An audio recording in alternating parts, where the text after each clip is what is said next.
আমিও তৈরি করে ফেললাম এক টুকরো মাংস দিয়ে মজাদার ভর্তার রেসিপি। তার জন্য এক টুকরো মাংস নিয়ে নিয়েছি, ছোটটা হচ্ছে বোনাস। এখানে দুটো দেশি রসুন নিয়েছি, রসুনগুলো খোসা ছাড়িয়ে নিয়েছি।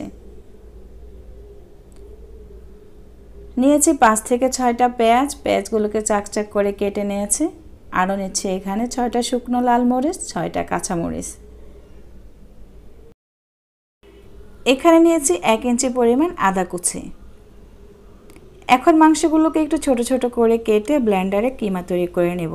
এরকম আস্ত মাংস ব্লেন্ড করলে অনেক সময় ব্লেন্ডার নষ্ট হয়ে যাওয়ার চান্স থাকে। ব্লেন্ডার হাতের কাছে না থাকলে ছুরি দিয়েও একদম ছোট ছোট করে কেটে নেবেন। তো আমি মাংসগুলোকে কিমা তৈরি করে নিয়েছি। চুলায় বসিয়ে দিয়েছি, দিয়ে দিচ্ছি স্বাদমতো লবণ, হাফ চা চামচ হলুদ গুঁড়া, 2 টেবিল চামচ পরিমাণ সয়াবিন তেল। আমি এখন এগুলোকে 3 থেকে 4 মিনিটের মতো চুলায় ভাজবো।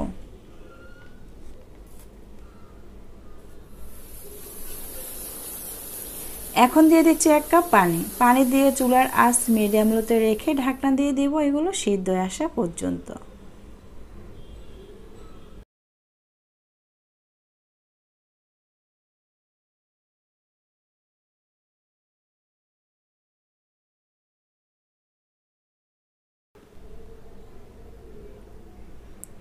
পানিটা শুকিয়ে গেছে, পেঁয়াজ মরিচ মাংস সবই সিদ্ধ হয়ে গেছে। এখন এগুলোকে অল্প আঁচে কিছুক্ষণ চুলায় ভেজে ভাজা ভাজা করে তুলে নেব, সুন্দর একটা গ্রান আসা পর্যন্ত। এই পর্যায়ে আমি চুলাটা বন্ধ করে দিয়েছি। দেখুন আমি কিভাবে ভেজে নিয়েছি। এখন মোটামুটি ঠান্ডা করে এগুলোকে আমি ব্লেন্ড করে নিব। চাইলে আপনারা শিলপাটাও বেটে নিতে পারেন।